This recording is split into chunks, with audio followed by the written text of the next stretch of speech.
Teman-teman, pasti kita semua, khususnya para pecinta atau penghobi batu permata sampai batu akik, itu udah gak asing dengan batu-batu permata atau batu akik yang ditemukan di Indonesia.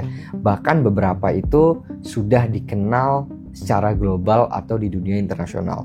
Masalahnya, meskipun kita punya potensi di batu permata dan akik yang luar biasa ini, sampai detik ini, batu-batuan kita itu cenderung kalah pamor dengan batu-batuan sejenis yang ditemukan di luar negeri. Pertanyaannya, kenapa sih kok kita kalah pamor? Padahal kalau bicara jenis atau ragam batuan yang ditemukan di Indonesia itu nggak kalah. Dari Sabang sampai Merauke itu ada banyak sekali ragam batuan yang ditemukan di negara kita ini. Tapi dunia internasional itu cenderung dibanjiri oleh batu-batuan yang bukan berasal dari Indonesia. Selamat datang di channel Adam Harits. Coba kita bedah dan kita bahas lebih lanjut tentang hal ini. Belakangan ini banyak mulai media-media yang muncul ngebahas 3,4 miliar rupiah. betul. Karena tengah-tengah nih bang, atas bawah ada. Kenapa kita nggak ada insafir? Karena keyakinan Bapak waktu dulu. Sebelum kita masuk ke inti utama yang ingin gue bahas, coba kita recall sedikit ya buat teman-teman juga. Mungkin nggak semua batu lokal ini akan gue sebutkan karena bisa aja ada yang ke-skip. Tapi mohon teman-teman yang dari daerah atau dari lokasi yang ditemukan batu mulia baik permata maupun akik, silahkan komen di bawah supaya kita bisa diskusi lebih panjang juga di kolom komentar ya.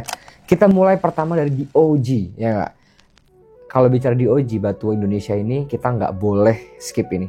Batu akik, baik itu agate atau jasper yang bahkan sebagian besar itu juga ditemukan dengan pola abstrak yang membentuk gambar tertentu, entah itu tokoh, binatang, pemandangan, dan ini ditemukan di banyak sekali daerah ya, mulai dari Jawa Barat yang terkenal ya, Jawa Tengah pun ada, Jawa Timur, Kalimantan, dan di berbagai daerah. Kalau ada gambarnya, Batu ini tuh pakai sebelum gambar. batu-batu lain booming Ya. di Indonesia dari zaman dulu Cuman udah ada yang umum peminatnya. memang agate Bahkan sama harganya jasper. ya itu Jelasin, Pak. betul-betul tergantung dari yang minat. Ada yang mungkin bagi kita masa harga kayak gini, mas ini ada harganya sih, bisa laku 50 juta, 30 juta, 12 juta, 100 dan sebagainya. Kenapa? Karena punya gambar atau pola yang unik atau membentuk, menirukan sesuatu, ya kan? Malah mencapai ratusan juta rupiah. Ratusan juta? Iya, pernah Hanya 6 jenis batu akik yang diperlombakan dalam kontes ini. Rela mengeluarkan kocek hingga miliaran rupiah. Batu yang harganya tuh luar biasa. Selain batu mulia berharga miliaran, Berikutnya setelah agate atau jasper, itu ada yang namanya opal. Khususnya black opal dari wilayah Rangkas Bitung di Banten. Black opal ini sudah mendunia namanya ya. Pernah dibahas oleh salah satu geolog Indonesia, Pak Sujatmiko, yaitu ada papernya, itu dipublish di jurnal internasional juga ngebahas tentang black opal. Bahkan di Banten itu bukan hanya black opal, ada opal-opal dengan warna lain juga, warna teh bahkan yang colorless ya. Terus next, hijau Garut. Ya, green chalcedony yang biasanya juga bercampur dengan agate ya atau jasper dalam satu bahan, makanya ada istilah bahkan akik pancawarna ya kan. Itu terkenal banget. Ya, peminatnya juga besar di Indonesia khususnya ya. Lalu berikutnya ada yang namanya chrysocolla in chalcedony. Kalau bicara batu ini pasti ini batu yang identik melekat di kepala kita semua karena chrysocolla in chalcedony adalah batu yang paling populer saat booming batu di tahun 2014 sampai 2015. Kalau aku ngeliat gini loh, belakangan ini banyak mulai media-media yang muncul ngebahas soal batu Gilaan ya. Bahkan kalau kita ke jalan, gue inget banget ada tukang nasi goreng berhenti jualan nasi goreng, dia buka polesan batu buat moles batu di dekat Bukalapak dekat situ. Lalu berikutnya ada batu lagi misalnya kecubung atau jenis quartz yang banyak ditemukan di Kalimantan ya, baik dari citrine quartz, smoky quartz, clear quartz itu ditemukan di Kalimantan. Begitu juga di Lampung, ya kan. Lalu yang nggak kalah dahsyatnya ada di Kalimantan itu ditemukan di Martapura berlian. Bahkan penemuan berlian di Kalimantan ini udah dari zaman dulu, dari zaman sebelum Soekarno. Soekarno juga udah pernah dibahas, bahkan pernah bahas konten tentang ini gitu kan. Ada berlian. Lalu juga yang luar biasa ditemukan korundum, safir dengan beragam warna, biru, pink, yellow, orange dari Kalimantan. Ada, itu pernah gue bahas juga di podcast bareng Pak Ayub, karena Pak Ayub, founder GRI bahkan pernah langsung ke lokasi Dan ini dikenal juga dengan istilah batu tujang ya di kalangan luas gitu. Sudah menjadi rahasia umum sebetulnya. Berikutnya, yang gak kalah menarik, ditemukan giok di Nabire, Papua. Teman-teman tau gak? Giok itu di dunia hanya ditemukan di sedikit lokasi. Birma, Guatemala, that's it. Mungkin ada beberapa tapi yang paling terkenal 2 itu ya. Udah, Indonesia ada juga. Kebayang gak? Jadi dari Sabang sampai Merauke itu selalu ada potensi batu-batuan. Selalu ada dan tersebar dan banyak. Kalau gini, kalau saat ini yang ketemu mungkin hanya kualitasnya itu mungkin belum yang bagus, tapi pasti ada yang bagusnya kan. Mungkin yang ketemu belum yang bagus-bagus, tapi pasti ada yang bagus. Apalagi kalau sudah ada yang ketemu yang udah bagus. Satu lagi gue tambahkan, Carnelian dari Bengkulu, Rafflesia disebutnya, ada ya. Lalu di Aceh juga disebutkan ada penemuan garnet di Aceh. Lalu juga pernah ditemukan nephrite, actinolite mungkin ya, ada banyak potensi itu. Saudara, penemuan batu giok sebesar 20 ton di kawasan hutan lindung desa Pantai Arah di Aceh membuat warga heboh. Pasca penemuan batu giok seberat 20 ton di kawasan hutan lindung di desa Pantai Arah, Aceh, ratusan orang berbondong-bondong untuk melihatnya dan bahkan ada pula yang berniat mengambilnya. Sekarang mari kita masuk ke permasalahan yang cukup mengganggu gitu ya, baik bagi gue yakin bukan cuma untuk gue tapi untuk banyak kalangan.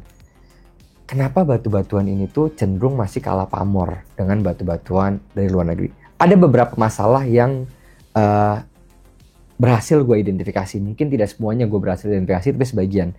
Pertama, kita kalau bicara potensi batu-batuan, itu yang nomor 1 paling penting adalah supply.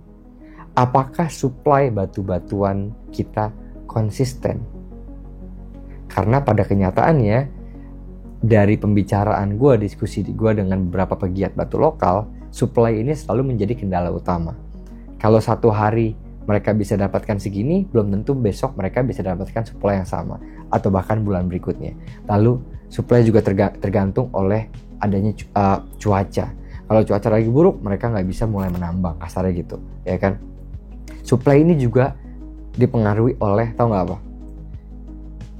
Penambangan tradisional yang sifatnya masih sporadis. Artinya sporadis apa? Tidak pernah diobservasi, dieksplorasi, di mana sih jalur batuan ini? Ya uratnya itu kemana, di mana, supaya apa? Supaya sebetulnya pengambilannya atau penambangannya itu efisien. Karena yang terjadi di penambangan tradisional adalah ketika ditemukan satu lubang, katakanlah begitu, mereka fokus di sana, tapi setelah vein-nya itu berhenti, selesai, ya kan? Sedangkan kalau di luar negeri, penambangan yang cenderung lebih modern, mereka udah mapping. Oke, vein-nya ada di sini, dan di sana. Jadi penambangannya itu terarah, efisien, sehingga hasilnya pun maksimal. Itu tidak terjadi. Lalu berikutnya, ini juga yang mengakibatkan kualitas-kualitas yang good quality-nya mungkin masih cenderung sulit didapatkan. Kenapa? Karena tadi tidak ada eksplorasi yang komprehensif dilakukan. Tapi ke persoalan kedua, ya kan? Kenapa soal eksplorasi ini menjadi kendala sehingga supply pun bermasalah? Karena memang tidak adanya dukungan dari pemerintah setempat. Karena kita sama-sama tahu bahwa pemerintah itu cukup menganggap industri batu permata ini sebelah mata. Bukan karena, gue yakin ya, bukan karena pemerintah menganggap itu dengan sengaja, tapi karena pemerintah ini belum tahu akan potensi dari batu-batu lokal Indonesia, yang mana kalau potensi ini dimaksimalkan, gue yakin sih kita bisa bersaing gitu. Artinya apa? Begini, misalnya kalau pemerintah ini cukup paham tentang potensi ini, tiap daerah-daerah ya, itu pemprovnya itu dikasih bekal ilmu, pengetahuan, dana untuk bisa memaksimalkan potensi batuan lokal yang ada di Indonesia. Support miner-miner lokal, kasih mereka ya, kasih pendanaan, lalu dibantu mereka untuk proses nambang, atau kalau bisa, kalau mungkin kan pemerintah lokal melakukan penambangan, tapi di mapping dulu di mana lokasinya, jalurnya seperti apa supaya maksimal. Karena dua kesinambungan ini sangat mempengaruhi daya saing kita di luar. Karena kalau ininya sudah kuat ya, dua hal ini sudah kuat dalam negeri, gue yakin batu ini akan bisa menjadi satu komoditas yang diperjualbelikan secara konsisten dengan harga yang cukup baik, acuan standar harganya, dan tentunya bisa bersaing dengan luar negeri. Teman-teman, kita sebetulnya bisa banyak belajar dari negara-negara luar yang ekonominya itu sangat terbantukan dengan ditemukannya tambang batu permata atau batu-batu mulia lainnya. Ya, ambil contoh Ethiopia. Di sana itu ditemukan tambang emerald, tambang opal, dan dikelola dengan benar dan dengan baik. Apa imbasnya? Cek aja sendiri berapa sumbangan terhadap negara dari hasil penjualan emerald. Lalu negara misalnya Zambia, ya, di Zambia itu ada tambang emerald, ya kan? Begitu juga Mozambik, ada tambang ruby. Teman-teman tahu nggak apa yang dilakukan pemerintahnya? Pemerintahnya untuk memaksimalkan tambang ruby dan emerald tersebut, mereka akhirnya bekerja sama dengan salah satu perusahaan tambang batu terbesar di dunia yang namanya Gemfield. Yang mana pada akhirnya Mozambik itu menjadi penyuplai 50% pasokan ruby ke dunia. Ini bisa banget kita aplikasikan di Indonesia sebetulnya. Bahwa kalau kita tidak punya kemampuan untuk menambang, tapi setidaknya eksplorasi dan mapping dengan baik dulu potensi kita ada di mana saja, sehingga apa, ketika kita mau ngajak pihak-pihak tertentu untuk kerjasama itu juga menjadi lebih mudah untuk kita memaksimalkan potensi yang ada. Lalu berikutnya, yang nggak kalah, yang juga sering menjadi permasalahan gitu ya, adalah tentang birokrasi. Ya, tadi gue bilang, gue kasih saran tentang bagaimana pemerintah seharusnya melihatnya sebagai potensi dengan melibatkan elemen-elemen dari mulai pemprov daerah sampai ke masyarakat lokal, ya kan? Tapi berikutnya adalah permudahlah birokrasi. Jadi apabila ada pihak-pihak yang ingin mengurus dengan serius, itu juga jadi mudah. Karena pada kenyataannya, Pak Ayub, founder Gairlab, pernah berusaha bertahun-tahun ingin mengurus tambang korundum di Kalimantan dengan cara yang legal, akhirnya mentok, ya kan? Itu kalau mengurus emang niatnya dengan skala yang cukup agak besar. Tapi kalau hanya sebatas tambang dengan skala yang cenderung mungkin kecil atau menengah, kayak misalnya Sri Lanka. Di Sri Lanka itu kan ada tambang-tambang rumahan yang mungkin satu lubang setelah mereka memetakan di sini ada kandungan deposit safir yang bagus, ya. Itu juga kan bisa sebetulnya masyarakat lokal tuh dibantu. Nah, ini yang menurut gue menjadi PR kita bersama. Tujuan gue buat video ini adalah untuk menyadarkan kepada semua yang nonton channel ini bahwa kita punya potensi yang begitu besar, ya. Tapi selama masalah-masalah ini dibiarkan dan tidak di-tackle dengan baik, rasanya akan berat buat kita bersaing. Karena di luar negeri itu supply mereka konsisten. Supply yang konsisten menghasilkan harga yang juga cukup stabil. Harga yang cukup stabil ini dapat penetrasi market lebih baik. Sehingga apa? Batu lebih banyak beredar. Sekarang kan kenyataannya tidak. Ya, kenyataannya kadang batu kita ada, batu lokal, kadang susah. Ini menjadi masalah, ya. Kalau teman-teman tahu harga black opal kita di Indonesia itu murah jatuhnya. Coba bandingin cek harga black opal di Australia. Wah, jauh lebih mahal. Kenapa mereka bisa begitu? Karena akhirnya berkat adanya supply yang konsisten, namanya menjadi dikenal. Ya, batu ini beredar di market-market luar negeri, di seluruh dunia, gitu kurang lebih. Jadi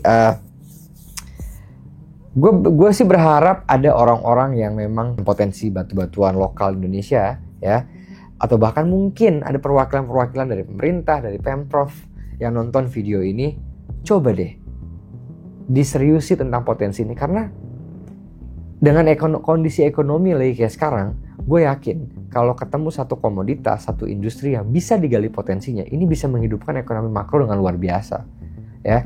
Ingat kan waktu booming batu tahun 2015 kayak gimana di pinggir jalan orang jualan nasi goreng aja ganti jadi gosok batu.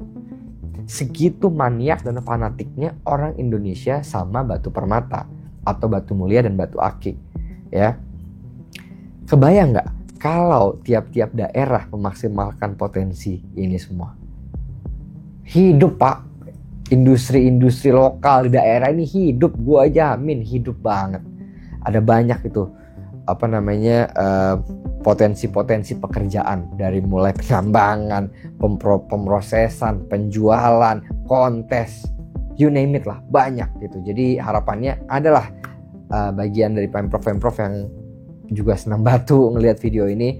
Kalau teman-teman dari daerah butuh bantuan ya, butuh apa, jangan sungkan, kalian selalu bisa reach out gue di channel-channel akun sosial media yang gue punya. So, terima kasih banyak telah menonton video ini.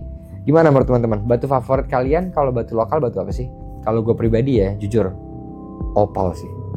Sampai ketemu di video berikutnya. Bye-bye.